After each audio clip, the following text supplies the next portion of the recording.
The Capitol Hill Autonomous Zone, otherwise known as CHAZ, I think they switched their name to CHOP, but I'm told they went back to CHAZ, was a failed 4-week Democrat experiment by the radical left, and the results are in. Anarchy is anti-American. Law and order is essential. Peace in our streets will be secured.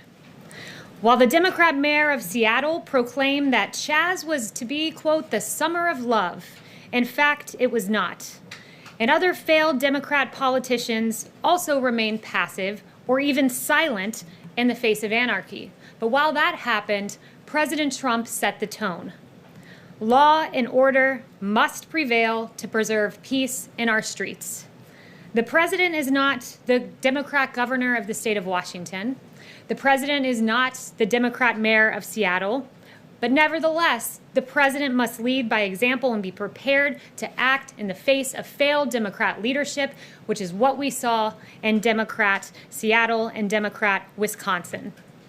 President Trump has always stood on the side of law and order, and we are pleased to report that law and order has prevailed and Seattle has been liberated from the anarchists.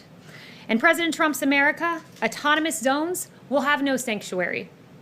The BAZ, B-H-A-Z, which stood for the Black House Autonomous Zone across from the White House, was swiftly dismantled. 100 anarchists were arrested for rioting and destruction of federal property here in D.C. I believe that number is now above 300.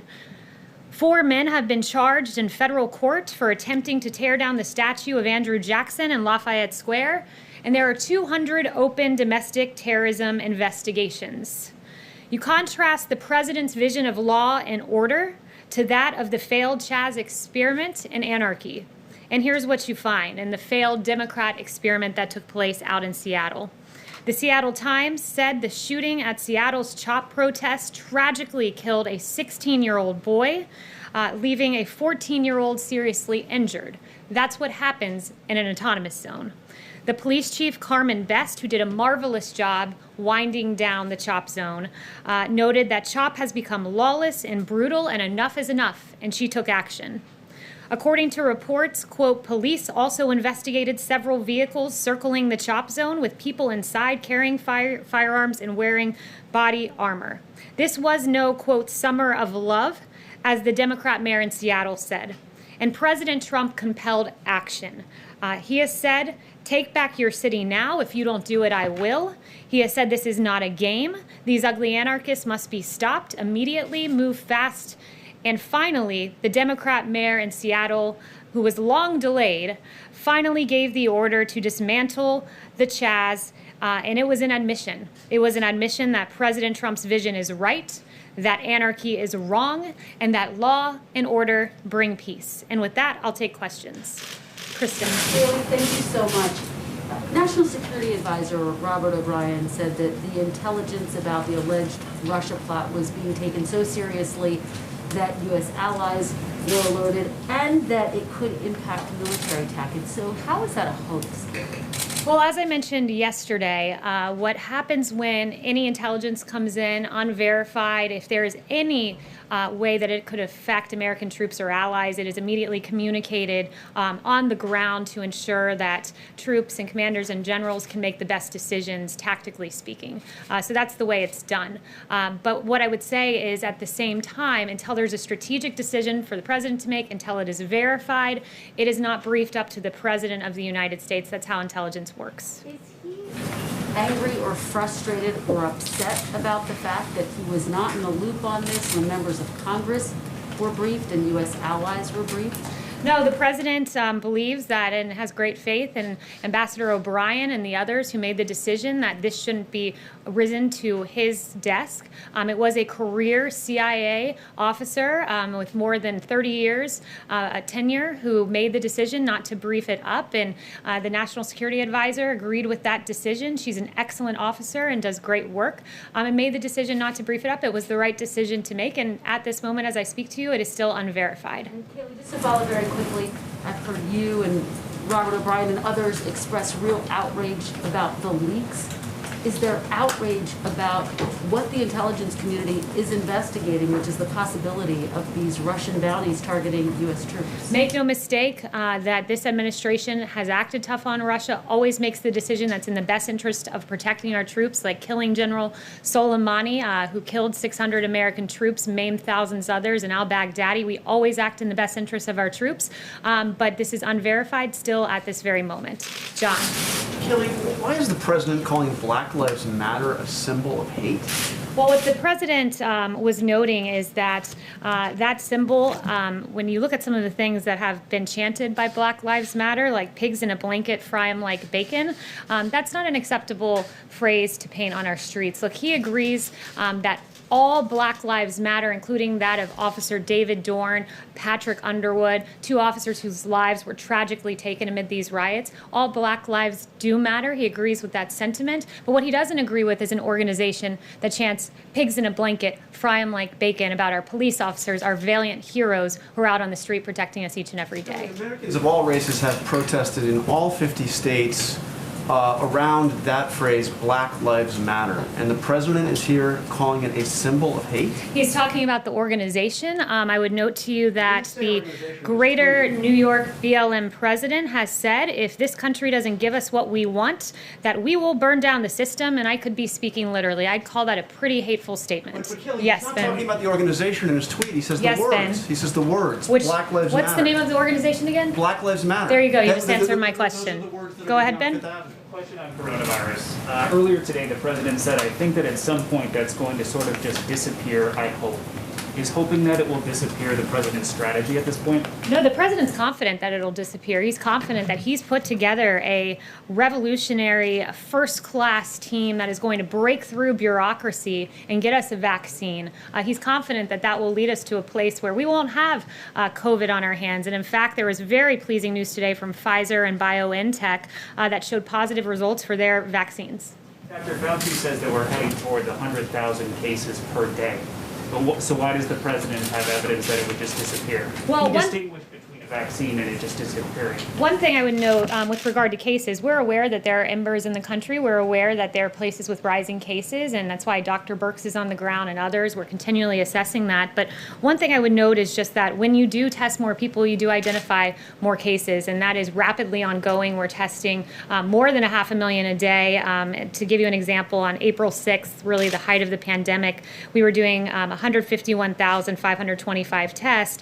One day, Thursday is the number that I have here. We conducted 637,587 tests. So when you have more than a 5-fold increase in tests, you have a greater identification of cases. Do you consider what's happening in Florida, in Texas, Arizona as embers?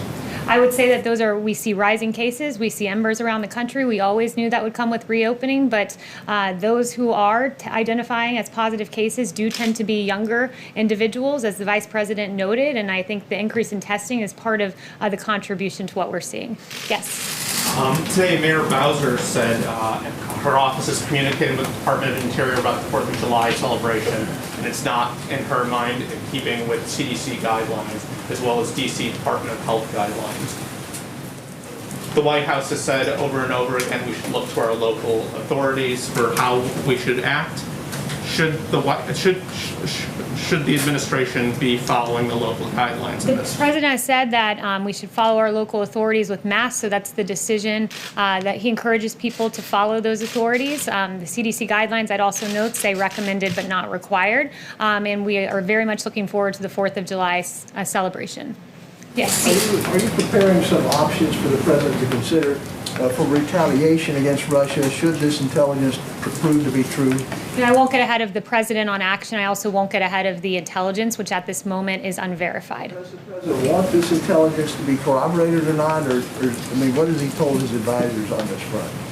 The president, it's unverified. It's being assessed. It's going through the same process normal intelligence would go through. But what's unfortunate is we're having this discussion because of the New York Times deciding to run with this and erroneous information about the president being briefed, which was not true, and the erroneous information that there was a conclusion when in fact there was not a conclusion. Jen? Yeah, Kayleigh, can you confirm that the CIA director and the NSA director will brief the Congressional Gang of 8 tomorrow about the Russia bounties? Yes, that is the plan. Two of them. Anyone else that will be briefing the candidate? I'm not entirely sure who else will be in that briefing. Say, does the president generally have confidence in the intelligence community's findings and conclusions about Russia?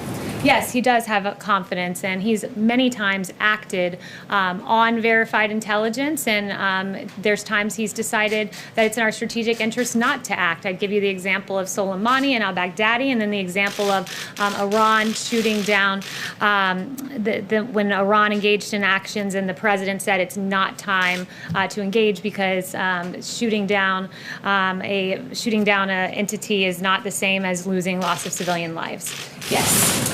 Thank you. Thank you, Kayleigh. Shooting down a drone, excuse me. Yes. The president has come under criticism this week for statements that he has made that his detractors say are dog whistles to a certain segment of his base that he is trying to gin up for re-election. Those include comments like Kung Flu, our heritage, while talking about Confederate statues. And most recently, they include the video that I know you discussed in here the other day, but the video of a supporter of his using the term white power. So why hasn't the president denounced that video and called that a hateful statement? The president took down that video. That deletion speaks strongly, and what I would note, the president has repeatedly condemned hate. August of 2019, in one voice, our nation must condemn racism, bigotry, and white supremacy. These sinister ideologies must be defeated. Hate has no place in America. In April 2019, we have no tolerance for those who disrupt this peace, and we condemn all hate and violence, especially in our places of worship. August 2018, I condemn all types of racism. He's repeatedly done this. That specific video and said that that is hateful language that was used in it. He deleted it. The deletion speaks for itself. His repeated condemnations of hate speak for themselves, and this is a president who's repeatedly condemned hate and repeatedly encouraged for us all to come together. Yes.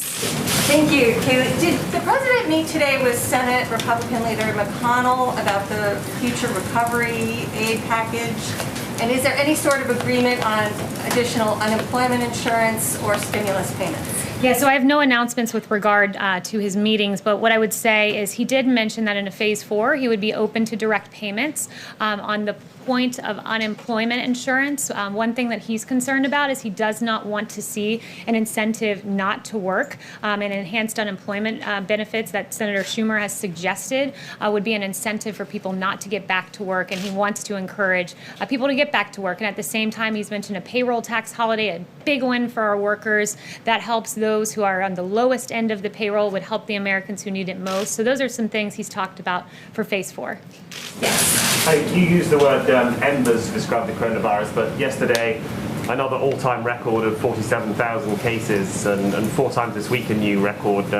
Why do you use the word embers when many people would say it's more like a wildfire? So I use the word embers because that is what the president has acknowledged that would happen around the country. You would see spikes across the country. He said at times you would see a fire across the country, embers, fires.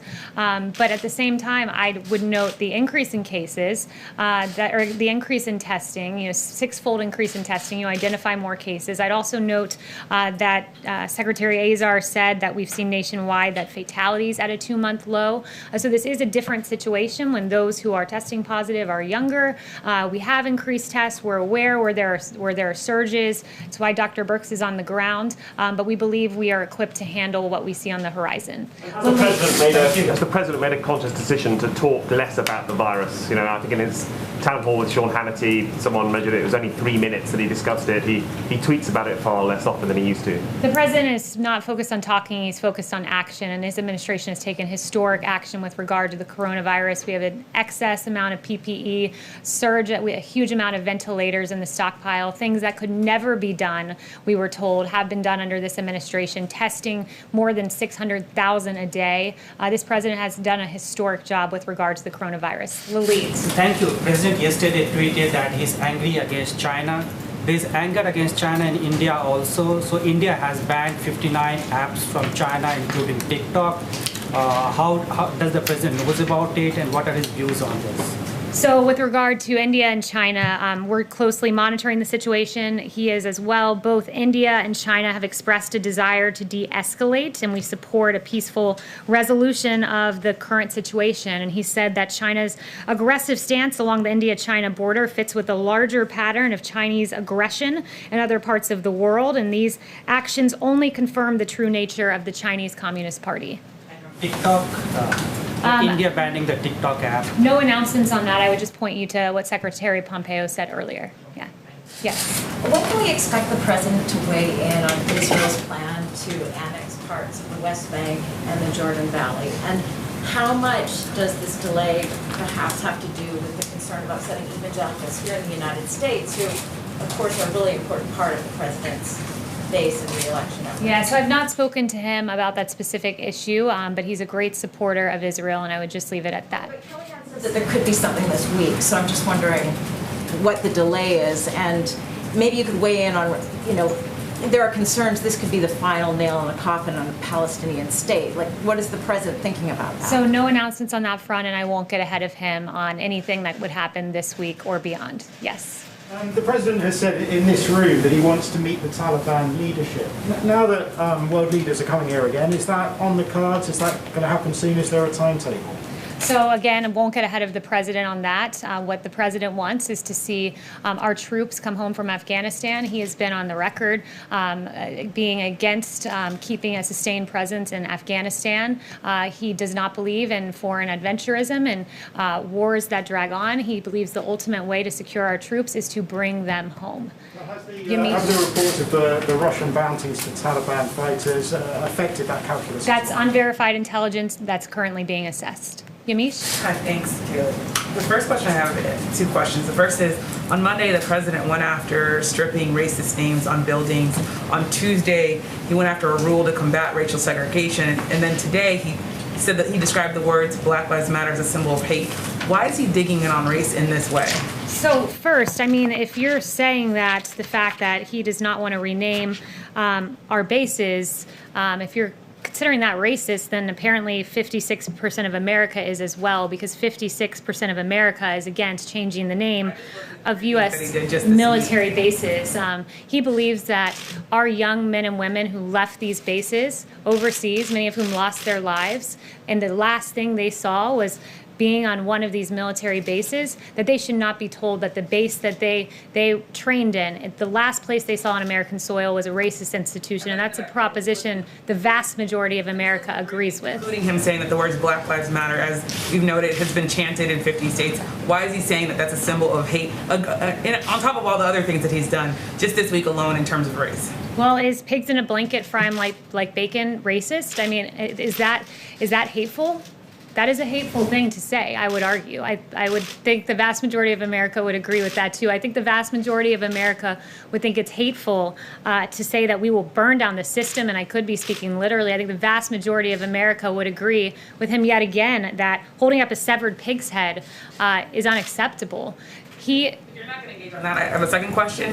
I did engage on that. The second question I engaged on that, Yamish, and I said we agree. All Black Lives Matter with that sentiment, but we will not stand with an organization that exhibits that kind of hate against our police officers. The second question is, what does the president have to say to military service, the families of service members who are really afraid that their loved ones might have been killed in connection to this Russia bounty? There are families already saying, we want the United States and federal government to call us and settle us up. Kristen had an interview with a father saying that just this week. What is this president's message to the military families in this country? So that it's unverified intelligence. It's continually being assessed, and the Department of Defense has said they do not know of any Americans that have been killed in relation to this unverified intelligence that's currently being assessed. Yes, Janelle? Thank you, Kayleigh. The president has stated in the past that he will not tolerate defunding police, and he said this multiple times. Considering that many Democrat-led cities have now done so, including New York City as of this morning, what does not tolerating this move look like from the president's vantage at this time? Yeah, I mean, speaking out fervently against it, and what it means is, this executive order gives additional funding to police departments if they meet certain standards. We want safe policing. We want to make sure that police officers are trained to de-escalate. That's why there is this supplementary funding in the EO that incentivizes and rewards police departments that train their officers in de-escalation, that get rid of chokeholds except when there's an incident of lethal force. But look, he stands firmly with America yet again on this, with 64% of opposing defunding the police. That's a huge number. 57%, according to another HuffPo YouGov poll, stand against it. And look, where America stands is here, where we're at a place where 64% of the nation are concerned that the growing criticism of America's police will lead to a shortage of police officers. That will harm all Americans. It's an untenable principle, and it's unacceptable when you have people like Representative Ocasio-Cortez really suggesting where the Democrat Party stands today, because taking $1 billion away from NYPD police officers wasn't enough for her. She wants to take it all away. She doesn't want police officers, and that's a really unacceptable proposition. On the USMCA also, it takes effect at midnight. What immediate changes is the White House hoping to see immediately starting tomorrow? And then are there any elements of the USMCA that may be hindered because of COVID-19? Yeah, the USMCA today, that goes into effect. It's a huge deal. For years, for decades, NAFTA wreaked havoc on American society, closing our factories, hemorrhaging American manufacturing jobs. And the USMCA is a massive win. It will create 176,000 jobs, add $68 billion to the U.S. economy. 28,000 manufacturing jobs are expected to be added, and agricultural and food exports will increase by $2.2 billion, a big win for our farmers. So we expect to see that start to take effect. It's a big deal, and it's a reversal of decades of failed U.S. policy with the USMCA, the Trans-Pacific Partnership, horrible trade deals that betrayed America's workers. Under President Trump, the forgotten man and woman is forgotten no longer. Thank you, guys. With 130,000 dead, how can you call it a success?